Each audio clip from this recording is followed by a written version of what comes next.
بسم اللہ الرحمن الرحیم۔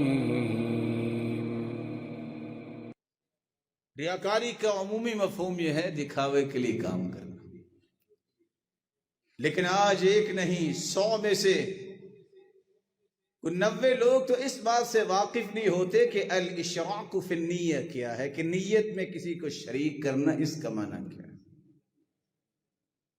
عمل خالص اللہ کی رضا کے لیے جو ہوتا ہے وہ ریاکاری سے محفوظ ہوتا ہے۔ اگر یہ نیت ہو کہ اللہ کی رضا ملے اور ساتھ یہ بھی ملے تو آپ نے نیت میں بھی کسی اور کو شریک کر لیا۔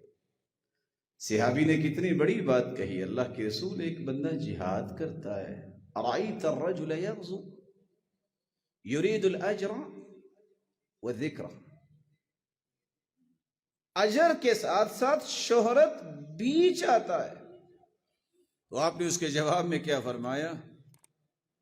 لا شیء لہ، شیء نکرہ ہے، نہیں کہ سیاق میں آیا ہے والنکرۃ تدل علی العموم، تم کہتے ہو نا اسے کچھ ملے گا، اسے کچھ بھی نصیب نہیں ہوگا۔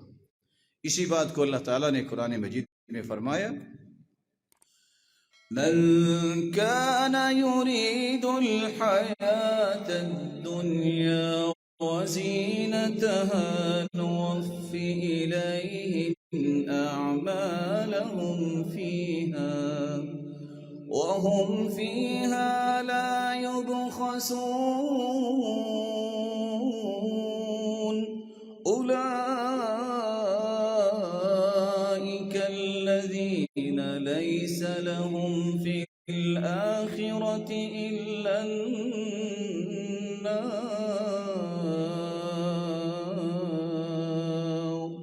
وحبط ما صنعوا فيها وباطل ما كانوا يعملون۔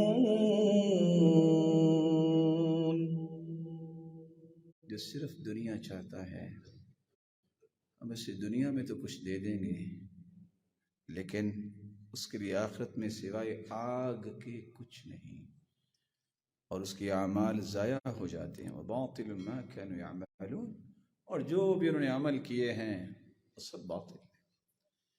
اس لیے اللہ کی رضا میں کسی کو شریک نہ کریں، صرف اس لیے عمل ہو میرا رب راضی ہو جائے۔